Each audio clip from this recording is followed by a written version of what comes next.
All right, exciting day. We have Kerry-Lynne Findlay on the show today, and I have to say, I'm very excited because my audience actually really likes you, Carrie. So they're going to be looking forward to hearing all about you today. Well, I'm really looking forward to it too. Good to see you again, Mark. And I'm looking forward to sharing conservatism with you. Yeah, exactly. Well, I'm a conservative, and I think we're going to get along just perfectly because we probably think quite alike on a lot of the issues. But we're going to look into different things so that people could get to know you, Great. and we could discover, what you're all about and why you should become the premier of BC. That's just great. Let's go. So, for the people out there that don't know Carrie, because there's a lot of you that might not know her, is you've been in government for a long time. You served for Stephen Harper as the Parliamentary Secretary of Justice, Associate Minister of National Defense, Minister of National Revenue. Also, during that time, you served in Delta Richmond, and then you moved on to South Surrey, White Rock in 2019 to 2025, and you worked as the Chief Opposition Whip under Pierre Poilievre, and you're a lawyer. Yes, this is really my second busy career because I'm not a career politician. I was a lawyer a lot longer than I've been in politics. So that was my first career. And now, yes, I guess now I'm a politician, but I'm still a lawyer. I'm a practicing lawyer right now. Amazing. So with your long career with law and politics, I want to start somewhere different today. Okay. When you wake up right now and you look at British Columbia, what do you think? Is it a job or do we have a big fight ahead of us?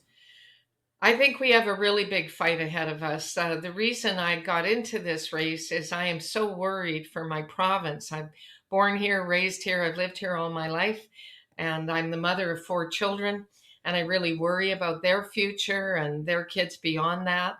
And I'm worried for all of us, actually, because every age group seems to be under siege by the NDP government. They're hurting seniors, they're hurting kids, they're hurting working men and women, they're crushing hope. And I want to give that hope back, frankly. I love my province, but here we live in one of the most beautiful places on earth, and people are leaving. So you have to say, why is that? And I turn and I see an NDP, EB-led government that has taken a surplus just 4 years ago and handed us 183 billion and growing in debt, a deficit of 13.3 billion. And their answer is what I'm calling the no hope budget 3 weeks ago, when they said, our answer is no self-awareness. We're just going to make you pay more taxes. So our credit rating went down for the 5th time. This is not a hopeful future. And I believe we can turn it around, and that experience matters. What are we getting for all this deficit? But that's the question. 55% growth in our civil service. And everywhere I go, I just got back a northern tour and then an island tour. I've been all over the place, barely been home for the last 8 days. And everywhere I've gone, I've asked this question. With 55% more civil service, do you feel we have 55% better services? Because really, we should have double the services. And I haven't had one person put up their hand. That's not acceptable. No, and I believe what they've done is they've pushed businesses and prosperity out of the province, so they have to run these crazy, insane deficits. Plus, they grew the size of government. They're doing everything, whatever. This is what I have a recommendation for whoever comes in: do the opposite. If you do the opposite, it's going to be a huge win because everything they touch is just going downhill in this province. So actually, this leads me perfectly to my question: is what are you willing to do specifically that others won't do? I can do things and demonstrate it. I've done things before.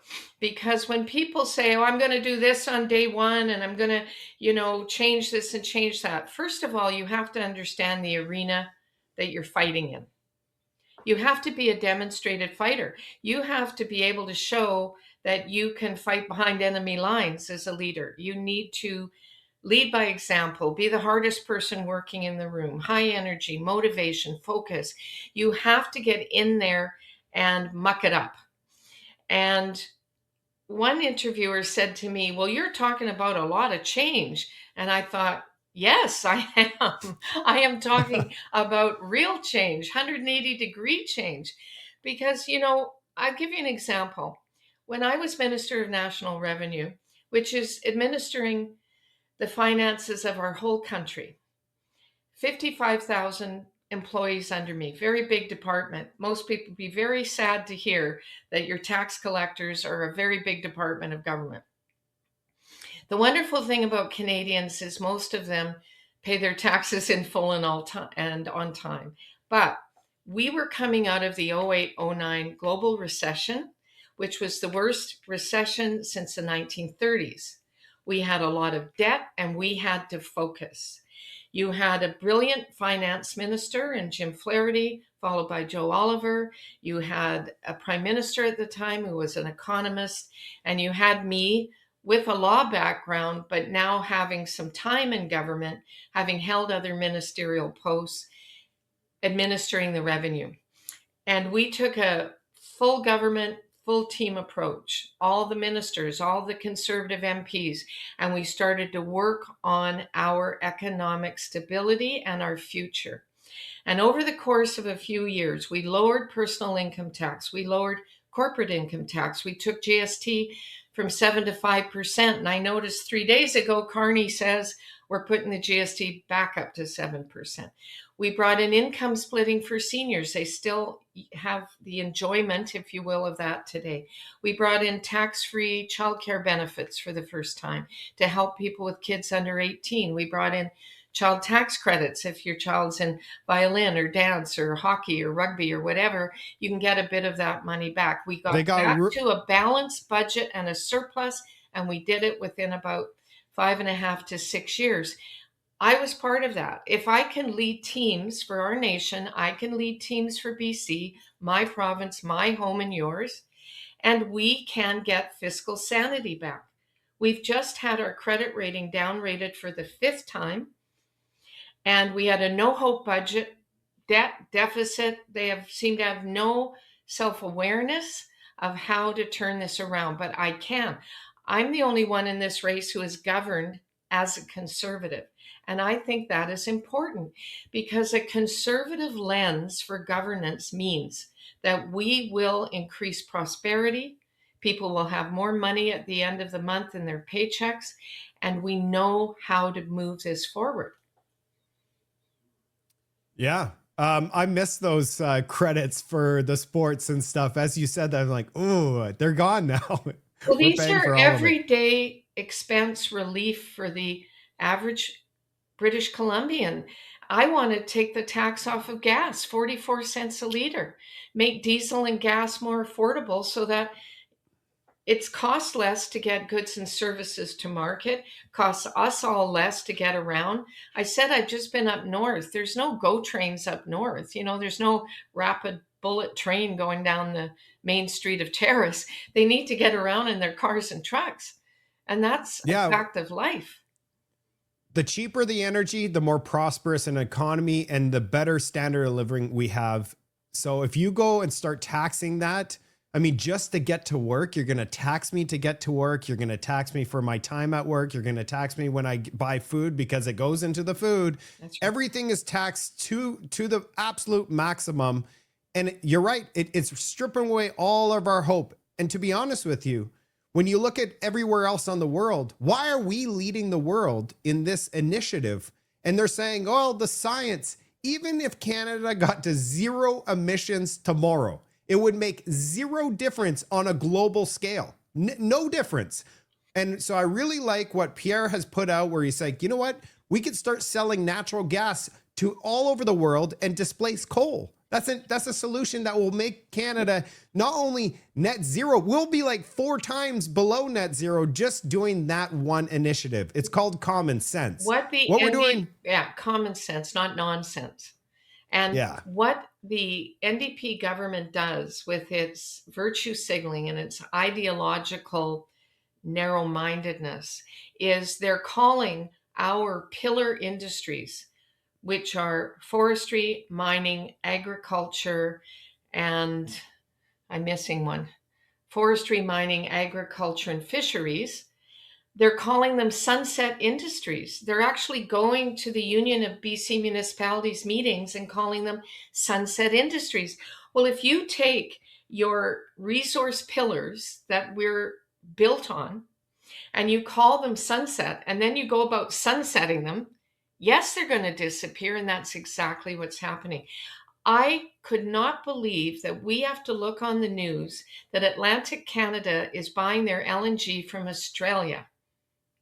Oh, Everyone that wants our LNG. Germany, Japan, Chile, they all want an energy source that we can give them, and we leave it in the ground. It is unacceptable, but it's more than that. It's kind of crushing. You know, it's taking it's a disrespect for the hard work that goes into all of this.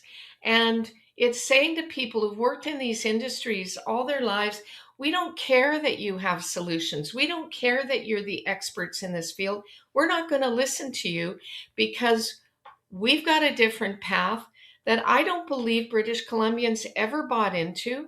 And we are not consulted as they go about spending too much money in the wrong places. And you know that saying, the problem with socialism is that sooner or later you run out of other people's money. And that's exactly where we're at right now in BC. Yeah, my grandfather's no longer with us, but it hits hard just looking at where BC is. He would be looking and going, I didn't fight in World War II for this type of insanity to be going on. We're losing our freedoms because, and we're going to talk about property ownership. We're going to talk about some of the things that we're losing our freedom for, but this is part of our freedoms where, our economy is getting crushed, which is, stripping away our freedoms. If we have less money to do stuff, we have to work multiple jobs. We're not free to go on vacation. We can't afford it, or we're not free at all. We're just getting decimated. Well, right on my website, I say less government, more freedom. And I really mean that. A free country is based on free people making free choices in a free market economy. It is having the freedom to speak your mind and not having a $750,000 penalty, a life ruining penalty slapped on you. It is the ability, mobility, it's the freedom of assembly. These are very important fundamentals of a free and democratic society. And this government seems hell bent on taking over more and more control. April 1st, they took over control of our health professionals. They've already signaled they're going to take over control of our law societies. They're getting rid of self-governing bodies for our professionals that have worked, perhaps not flawlessly, because no person-run entity is flawless, but they've worked well. They've protected the public. They already did this some time ago to architects and engineers. We cannot say we're a free country if our freedoms are being stripped away on a daily basis. And that is exactly what this NDP government has been doing. And they also say, not only will we take your freedoms away, we're going to make you pay for it. This is why I wake up every day and fight hard to create my content and try to get a mass awakening event where people go, hey, we don't like the direction we're going, is for this exact reason. We need our freedom. And one of the freedom items is the fundamental part of freedom is to own your land and property rights. So the thing that's happening right now in British Columbia where, people are worried. They're worried about the Aboriginal title and potentially affecting millions of properties in the Lower Mainland. The case in Cowichan, where land values dropped 40 to 50% now.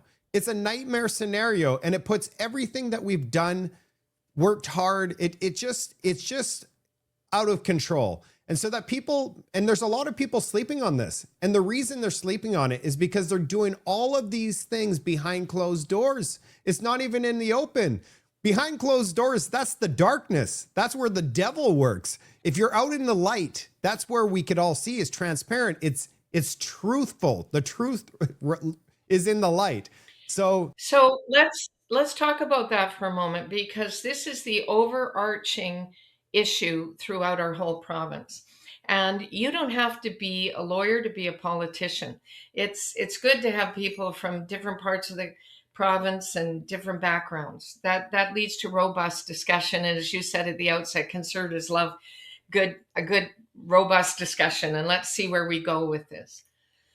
However, at this juncture in our province, at this juncture in our history, I think having a senior lawyer with a King's Counsel designation, which I have, and I've been president of the Bar Association, I'm a civil litigator, which means I'm a trial lawyer. I know how to think and create on my feet, even if a judge is asking me too many questions.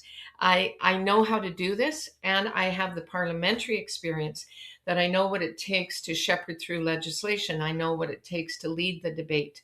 I know what it means to move issues through a committee.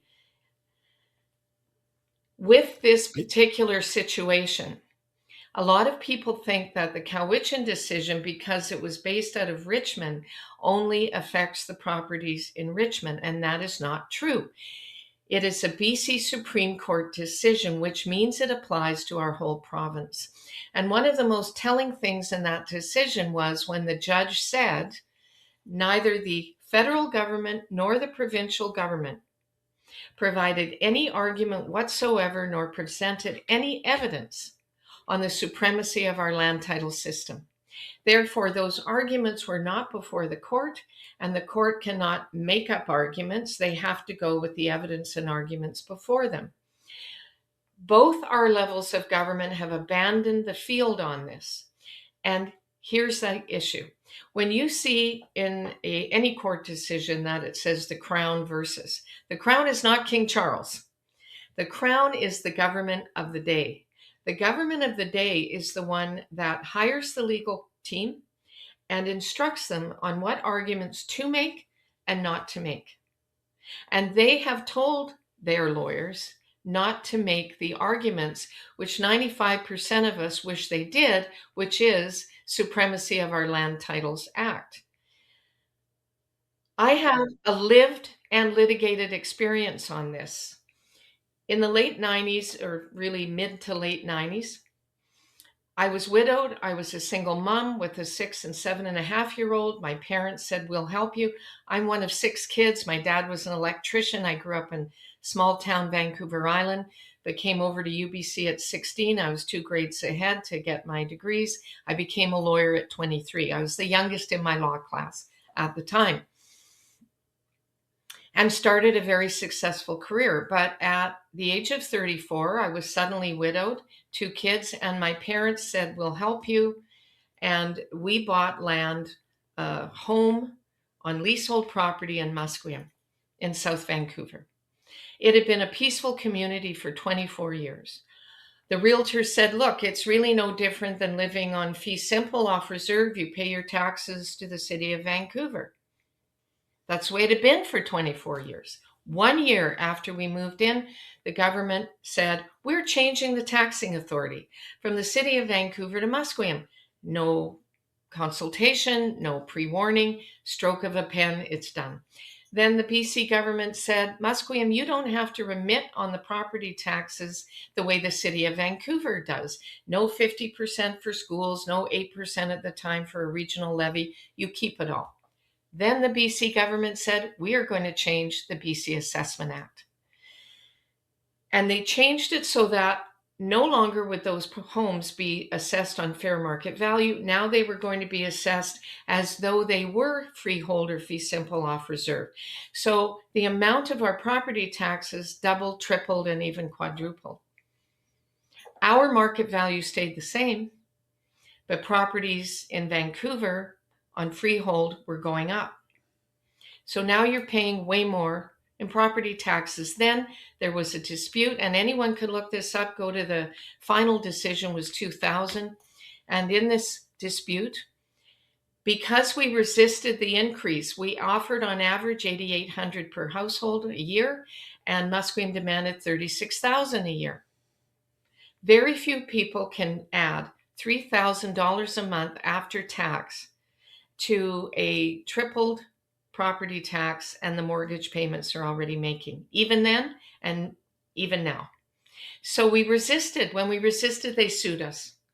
Now we have 75 homeowners representing 200 people in a major lawsuit with an Indigenous group backed up by the government.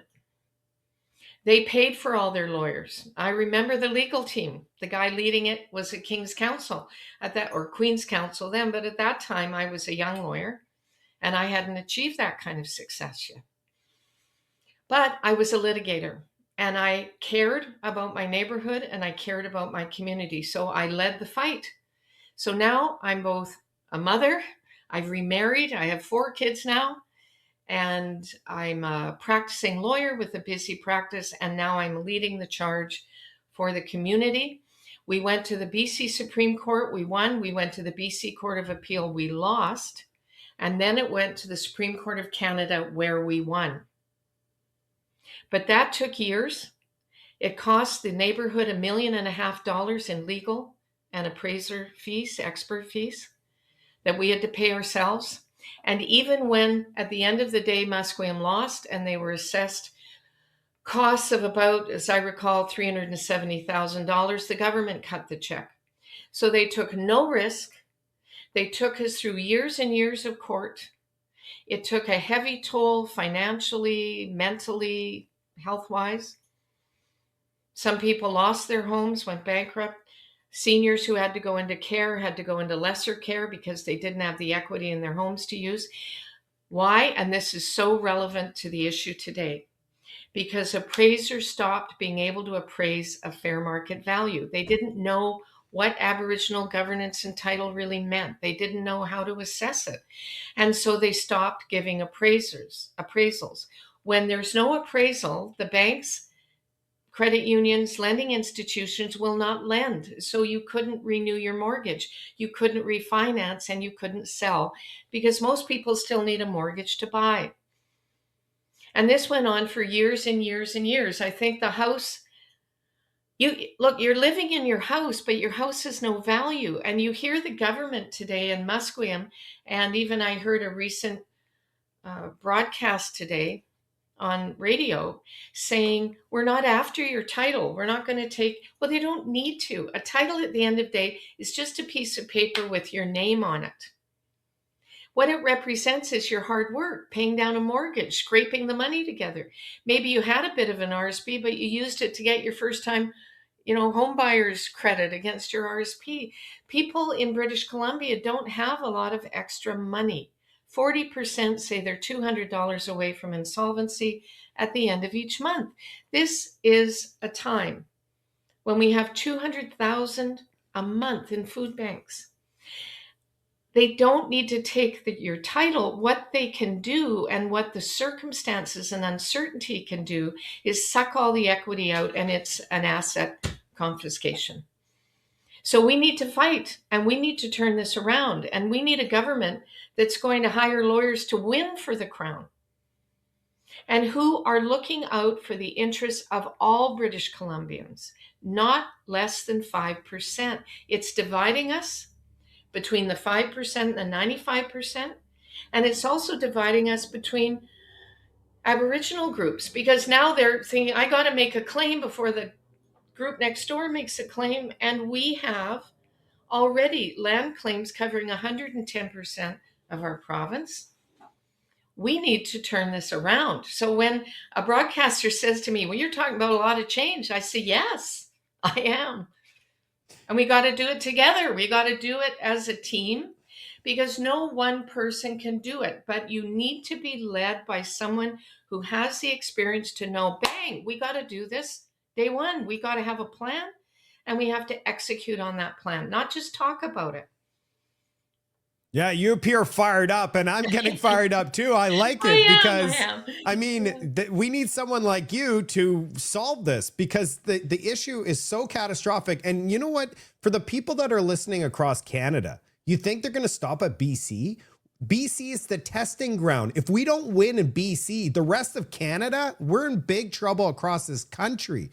This is setting a precedent. And the thing is what I see, first of all, let's just talk about Aboriginal title. If Aboriginal title is on the land, the Aboriginal people don't actually own the land. It's Crown land. The government owns the land. That's why it's all 99-year lease. The casinos are 99-year lease. It's because the Aboriginal people actually don't own the land. It goes back to the Crown. So this goes back to Agenda 2030, where you're going to own absolutely nothing and be happy. And that's what they're doing right now. They've rolled this thing out. And if we don't stand up and stop this in its track, it's over for us. Our freedoms are gone, our property rights are gone, and they're just going to keep going until we actually stop it. And if we don't stop it soon, it's going to be too late. That's how I feel, and I see it happening. This is my fear. And a lot of people say, why are you doing this? And I'm doing it because I have the experience and the talent, more than anyone else in this race, at least, to get that job done. But also because I cannot stand personally as a British Columbian. And by the way, remember when EB's government said we shouldn't call ourselves British Columbian anymore because we'd offend somebody? I immediately went on to all my profiles, online and put British Columbian there because I find that insulting. I have lived here, worked here, raised my children here. My friends, for the most part, are here, even though I know people right across the country. This is my home. This is your home. And if we can't fight for our home, then we don't have the fight in us. And I refuse to accept that. I want to see a brighter future. People should not be leaving our province because they've given up hope. Year before last, I think it was 70,000 people left British Columbia, mostly under the age of 40. We're educating our kids. They're looking around. They're saying, the unemployment is high among our youth, really high, like over 20%, 23% last I looked. We're bringing in temporary foreign workers, and they're sitting there without jobs. They can't get into universities and tech colleges in the numbers they'd like to. They're leaving home to go to school. We have doctors taking their medical in other countries, and then they're being barred from coming back.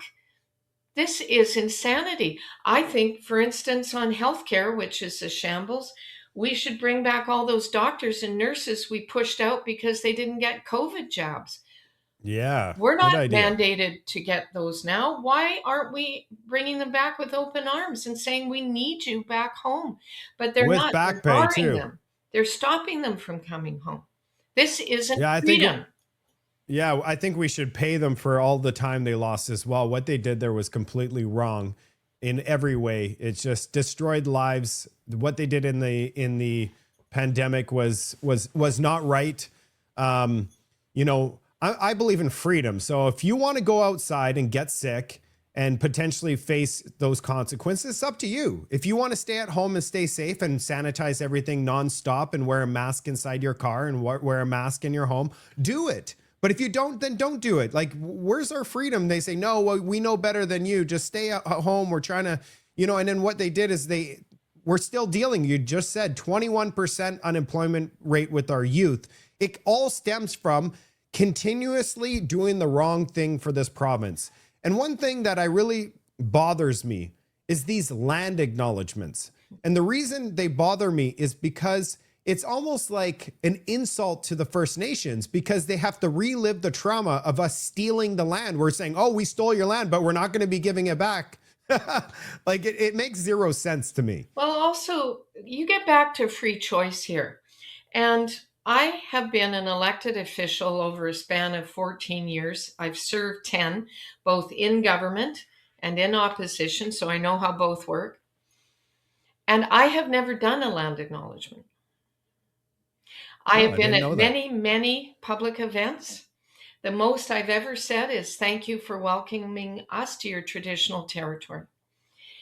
When they started putting the word unceded in those land acknowledgements, that has legal meaning.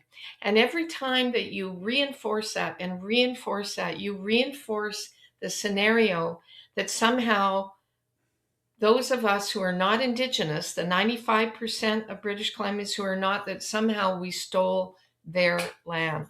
And I simply don't believe that is true to history. We want to talk about truth and reconciliation. And there is a lot. Listen, I was in the Harper government when Prime Minister Harper apologized for the residential schools because it was wrong-minded, and there were people who suffered, and families were separated, and languages were lost. There's a lot to criticize, but we've also done many, many courageous, honorable things, particularly in times of war and conflict. And we've done it together, shoulder to shoulder, from many different ethnicities, including Indigenous. And we Yeah. need to respect Indigenous history, but we need to respect our collective history. And that is not happening right now. It's not in our school system. It's not in our public policy. And we need to move forward to the benefit of all British Columbians. We can have economic partnerships, Indigenous and non-Indigenous. We need more P2, P3 partnerships where we get infrastructure built. As I said, I've just been traveling. We need a Taylor Bridge. We need a Quesnel Bridge. We need a Massey, no longer tunnel, now a bridge to get across the Fraser River. We need a widening of the highway from Abbotsford to Hope. We need so much infrastructure that is being ignored. But government can't pay for it all. So we need to do what other countries do successfully. We need to deliver better health care, more patient-focused care. We need our health workers, frontline health workers, not to be pushed out by the April 1st taking over of the profession. We need to bring back those who are qualified. We need to get rid of layers of bureaucracy that are management, six-figure income management in our healthcare system that does nothing to deal with the shortages in staff and professionals. Everything, it feels like pretty much everything is going in the wrong direction if we're talking about a hopeful future and a prosperous future. We can, and I've demonstrated, I told you, we did it before for a nation, and I can do it for my province. We can trim back government, we can make it more efficient, and at the same time unleash our resources, get our exports going within our province to other provinces and around the world. Our Prince Rupert port is 2 days closer to Asia than our competitors. We compete with Seattle and Long Island in California.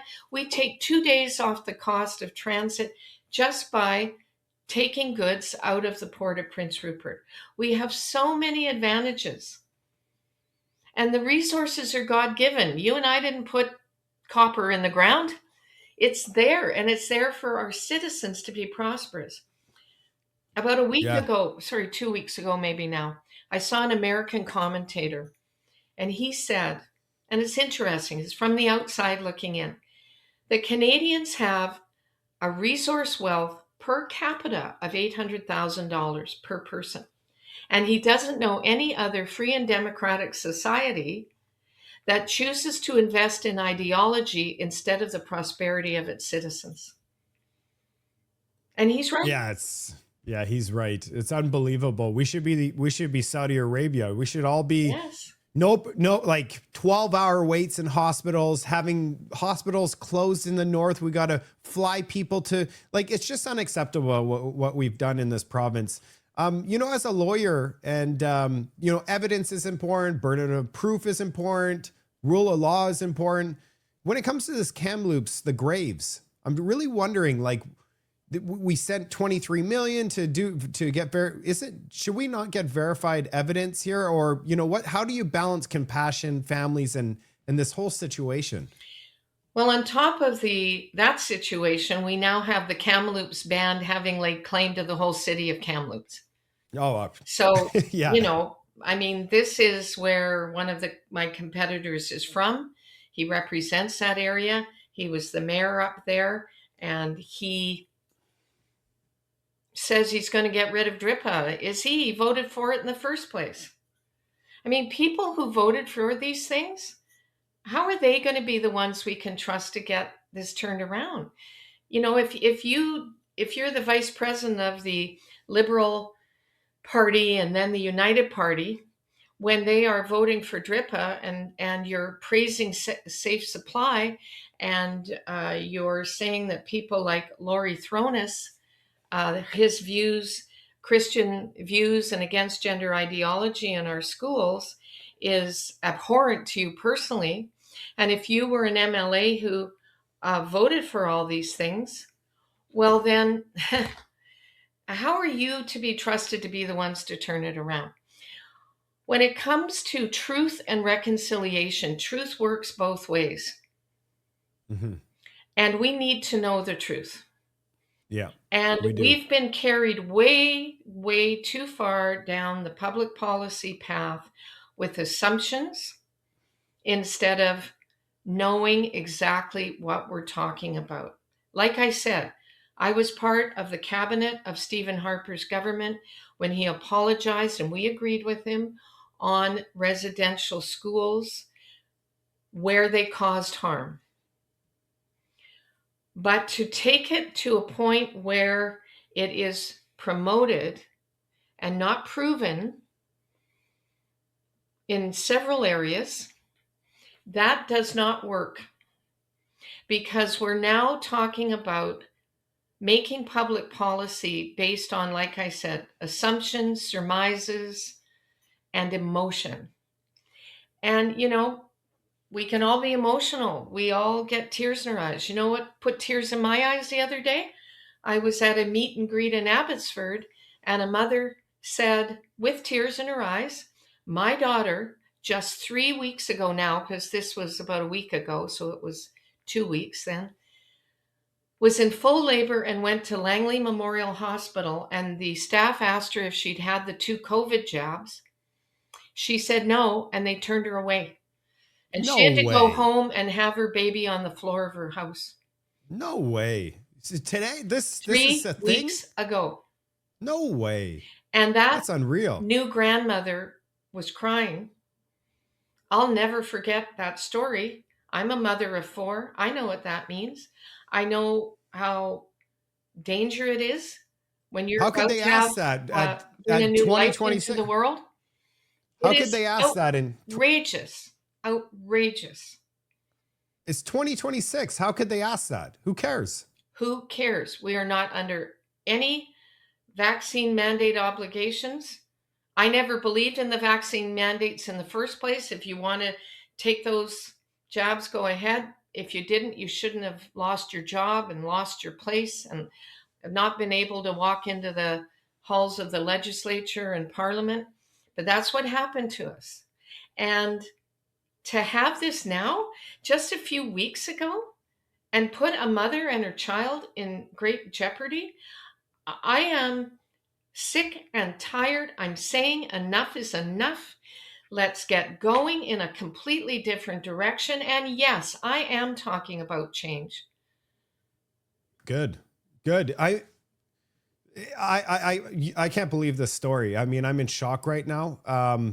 Hopefully everything went okay for this mother. That's absolutely tragic. We're in 2026. This is shocking to me. Well, You know, where I live right here, Peace Arch Hospital, their maternity closed down again for a week. I was up north and in Terrace and other places, you see diverting of people all the time. Emergency rooms closed down. If your emergency room closed down at 5, you better not break your leg at 8, which usually is the way it goes. And maternity wards all over the province are being closed and diverted. Well, I can tell you, sometimes you don't have time to drive another 2 hours to another hospital. That is not no. compassion. My mother, God bless her, she's gone, but my mom used to say they steal the language of compassion. They say they care about working men and women. They say they care about British Columbians. But what is the result? Where is the action that matches the words? And I don't see it. They're crushing us with taxes. They're crushing us with ideology. They're crushing us with overspending. And we are not in the place we should be. It's upside down. Government is supposed to be the servants. Our whole system is based on a master-servant type of relationship, but government is supposed to be the servants. We're supposed to be the masters. They've now turned it into, you will all be tax-paying worker drones for us, and Government is in charge. Government is taking more control. Government, you know that old joke. Someone comes up to you and says, "Hi, I'm from the government. I'm here to help." And they say, "Turn around and run like hell." Because, you know, government has never shown itself to be competent managers. So are we going to find out about these graves with a conservative led government? We need to find out. Okay.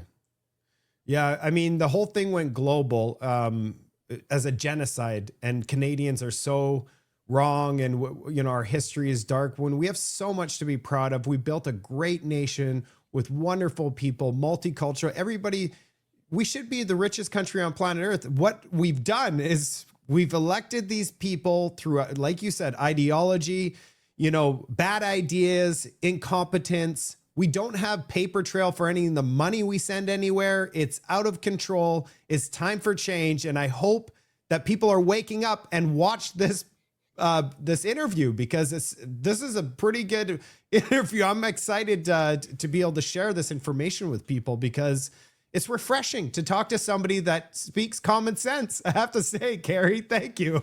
Well, you know, it shouldn't be such a novel thing to say that I believe a conservative should be leading the Conservative Party of BC. And I have some people who said to me, "Well, what does that mean? You're excluding some people who maybe in the past supported the Liberals." No, I supported the BC Liberals in the past. They were our only choice. They were a coalition government, presumably, and they had a mix approach. And I didn't have a BC Conservative even running in my riding to vote for. And so I didn't want the NDP, that I knew. I grew up in a self employed electrician's free enterpriser world with 6 kids, and we worked our way through school, all of us. But, you know, they're leading us down the proverbial garden path. And I am so concerned that we're at the edge of the cliff and we don't have time. We don't have time for people to come in and try and figure out their way around a legislature. How do you debate? How do you bring legislation forward? We don't have time for that because we are at such a dangerous point in our history. But I am saying this. Margaret Thatcher said, "First you win the argument, then you win the vote." And I honestly believe that people who have supported BC Liberals and United, the coalition in the past, not just the Conservatives who lost faith because they voted for decriminalization of drugs and SOGI and DRIPA. I mean, everyone who supported them. I believe that if we are presenting as a government in waiting a cohesive team to say, we are going to improve the quality of your life. We are going to make BC a place where investors and families want to stay and grow and prosper. And if we unite with a prosperous Alberta and Saskatchewan, I think we could have an amazing Western Canadian presence in our confederation. I think we could say, you can no longer deny us because we're here. We're going to be loud about it, and you can't just take our money and equalization payments and then ignore us. Imagine a future with a really strong Western Canada. That would be amazing. Maybe And it's Manitoba will wake up and join us. I don't know.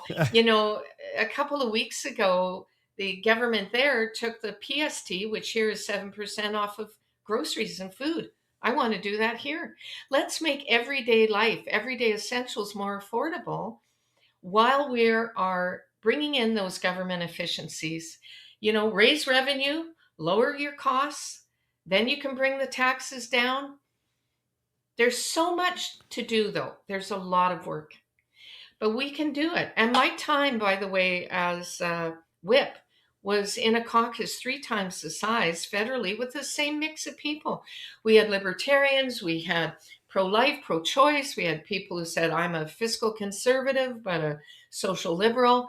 We had many divergence of opinions from many backgrounds, ethnicities, workplace diversity, all of that from around the country. Just like in our province, we have it from around the province. But you know, I learned something. And in politics, collaborative leadership works.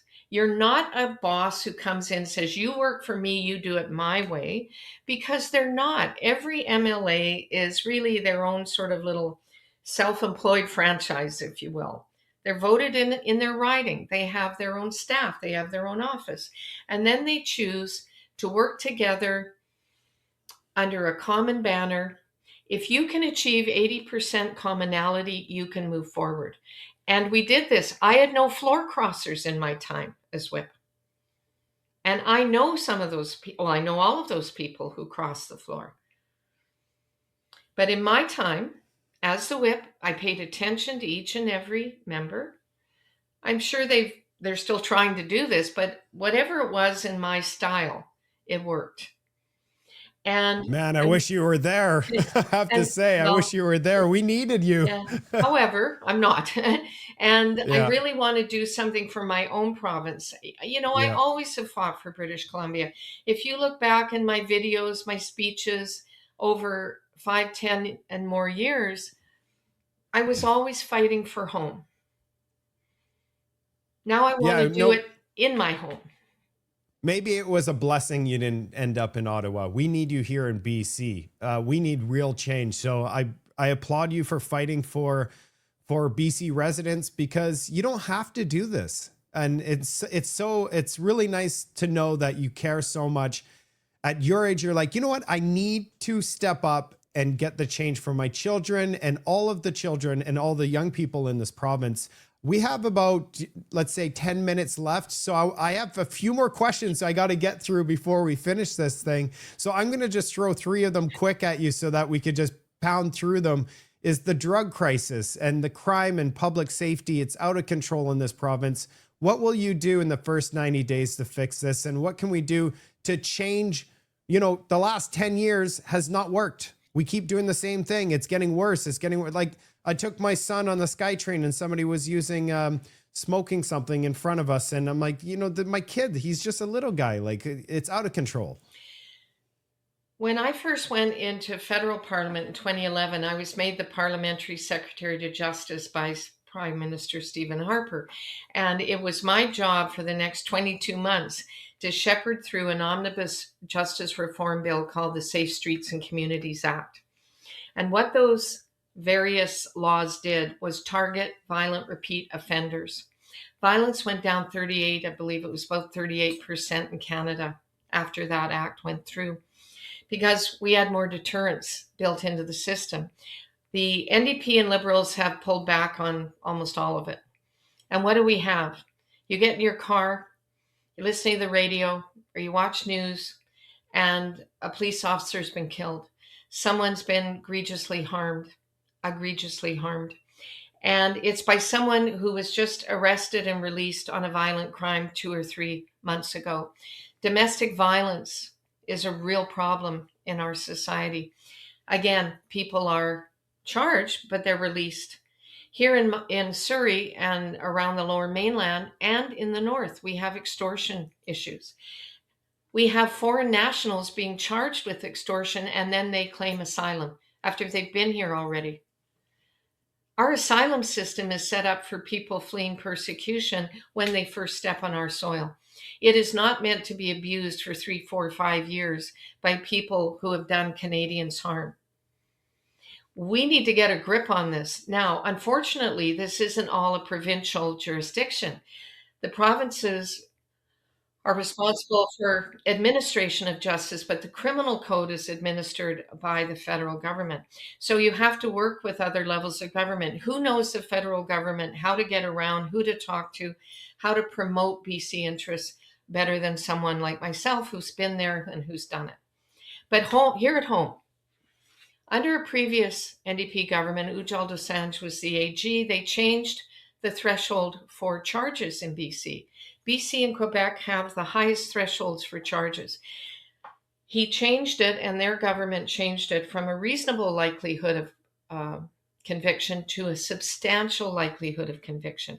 That means police officers like my son-in-law have to go a lot further down the evidentiary road. They have to fill in more paperwork, and the Crown has a higher level in order to contemplate charges. So less charges or a higher onus to charge is why a lot of criminal element come to BC. They know the law, they know what's going on. Also, we're one of the jurisdictions where police can't lay charges. Only Crown can lay charges here. There are provinces where the police can do it. So there are administrative things we can do right here in BC. Also, we administer, at least at the provincial level, our provincial penitentiaries where prisoners are housed, whether they are housed at all or whether they're released. There's just a lot we can do. And a conservative party that has an attorney general focused on that, and a premier focused on that, and a cabinet focused on that will make our streets safer and will bring, again, better law and order. And it's important. On drugs and mental illness, we need to do so much more. I like the Alberta model. They seem to be having a higher success rate with getting people back home drug-free. That's what we want for our loved ones, not sitting in a harm reduction cycle forever. We want them to actually lead productive lives again and be available for the community and for their families. It can be done, but it needs investment. I would rather invest in that than ideology where we now have clean energy coaches to teach us how to understand other parts of the bureaucracy. We don't need that. We need to help our citizens, all 100% of them, to live good, productive lives. And we can do these things. I think we are going to have to open up facilities, and people talk about Riverview, but Riverview was closed down decades ago, really. I mean, it started to be closed down many decades ago, but we are going to have to get back to taking responsibility with some institutionalized care, because it is not compassionate to have people who are so addicted to drugs or so mentally ill that they can even be a danger to others and themselves just on our streets. That is not compassion. No. So we're getting close to the end. So I'm gonna make sure that this is a very important question that I have for you. I see. First of all, congratulations! You got Heather Maz. Hopefully, I said that correctly. And Tamara Armstrong has endorsed you. Tara Armstrong and Heather Moss, yes, and other MLAs too are supporting me. So congratulations on that. So my question is I've been paying attention to this BC leadership race.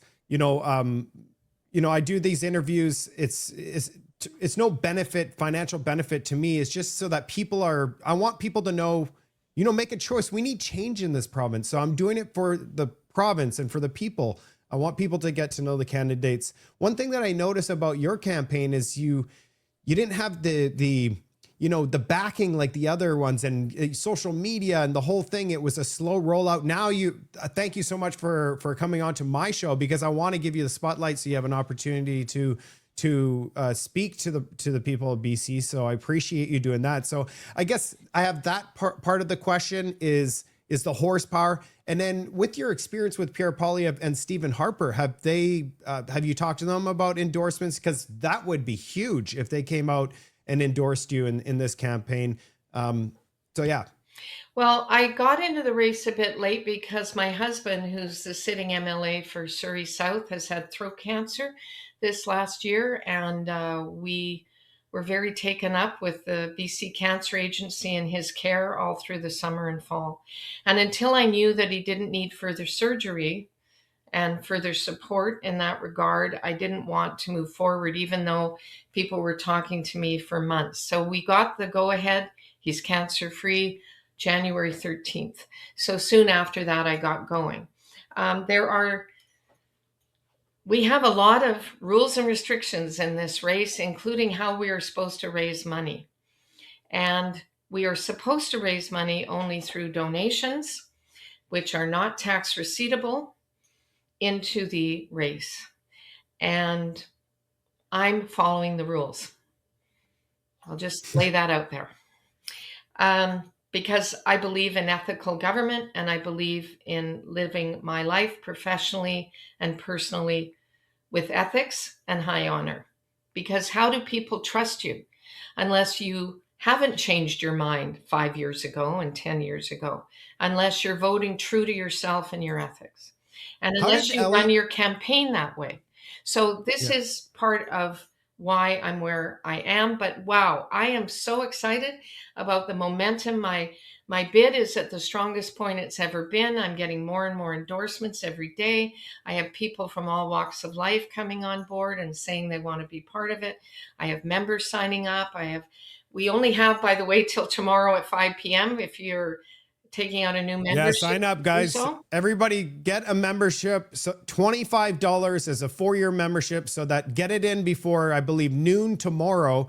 I'm not sure what I'm going to get this out tonight, Carrie, Well, this it's video. actually 5 p.m. tomorrow, but if you wait till the last minute, maybe it won't go through, or you've got a glitch in your computer. You can go to findlayforbc.ca. The 4 is a number, findlayforbc.ca, to either donate or because we always need money to run a campaign, or to take out a new membership, or you can do it through the general conservative bc.ca website. But as far as the people I've worked with, it speaks for itself. Prime Minister Stephen Harper and the Honorable Pierre Poilievre both trusted me. They trusted me to be in Harper's cabinet with senior roles, and Pierre trusted me to be the only BC advisor on his leadership team of 9 from across the country. They are not going to come out endorse in the middle of a race. It's not prudent to do so. And if I was advising them, I would tell them not to. But I can tell you, when I win this race, they will be allies. And they are now advisors, and I talk to them. I don't just meet them at Visaki and shake their hand and get a picture. I don't just meet them at convention and say, please take a picture with me. These are men that I know. They are leaders in our conservative movement, and they trusted me, and I was honored to have them do so. Yeah, and I appreciate your answer. The one thing I saw is like Jason Kenney and Gordon Campbell for Elliot's team, and so Well, neither which of them, what? and I know them, I've known them for years, not the most popular premiers by the end of their mandates. That's all I'll say. No, Jason Kenney is a liberal to me, so that's how I feel about him. No offense to him. I just, no offense to him, but Well, I I feel served like with he's him in cabinet, and we were colleagues and friends. I served as the chair of the Vancouver City Planning Commission when Gordon Campbell was mayor of Vancouver. And that was another volunteer position I took on along the way to service my community. I'm a person of service, but I do have talents, and I'm tried and tested and true. And those people listening, if they are looking for somebody who knows what they're doing and wants to get at it and benefit all British Columbians, then I'm their choice. And I'm so very grateful. all right. Last question. We're at the end here. So, and I could continue to go. We could do hours. I could Like I too. said, I really enjoyed today, Carrie. Good luck. You speak my language. I felt very comfortable asking you questions today, and I learned a lot today. So I appreciate you coming onto the show. And so my last question is: are you a woman of faith? And is it? You haven't been very public about it, so I'm just wondering if I you am a woman if of faith. I am a Christian, practicing Christian. Uh, I don't think in politics it's the thing that always defines you, but what it is it speaks back to service, a service model. It speaks back to the strength of your convictions. It speaks to what you want to see for the future. And family, faith, and freedom, in whatever order, they're all very important. I probably would put faith, family, and freedom maybe that way, because I believe in the nuclear family. I believe in faith. I believe in freedom of worship. And I believe in prayer. And I think that our province is in great need of people who believe to put their names forward and not sit on the sidelines, because it means that you believe in service to your community and the men and women and children and seniors around you. And that's what I believe. And on that note, with that, one big subject we didn't touch is I would get rid of SOGI in our school system. It is not in curriculum, it's in teachers' resources. We need to get back to the basics, and we need to have our children graduating with confidence and knowledge, take on a competitive world. But I do believe in more investment in school counselors, the people who are specifically trained to support our kids when they need it. Man, you I would speak my also language. ban Yeah. gender changing surgeries for children and hormonal Uh, therapies for children. Our children are beautiful the way they are. If they have need of support, get those counselors helping them. But teachers should teach subjects like math and true history, our glorious history, and maybe where we fell down. But we need yeah. to know our true history. That's where truth comes in. Yeah. Carrie, we are fully aligned. Fully aligned. I mean, we would be able to go camping or do something. We would be just fully aligned on everything, and we would get along. And I really appreciate you taking the time to come onto the show. Like I said, I wish we had more time, because then we'd be able to really deep dive. Maybe we can come back. Maybe before the vote is in, you could come back on the show. I would love I'm that. open You to can it. see I'm an extrovert. I like to talk. Yeah, absolutely. I think that would be a great, and people out there watching this, do you want me to invite Carrie back on the show? Let us know in the comments section. If you have other questions that I didn't ask, leave them in the comments, and I'll make sure to bring them next time that Carrie comes on the show.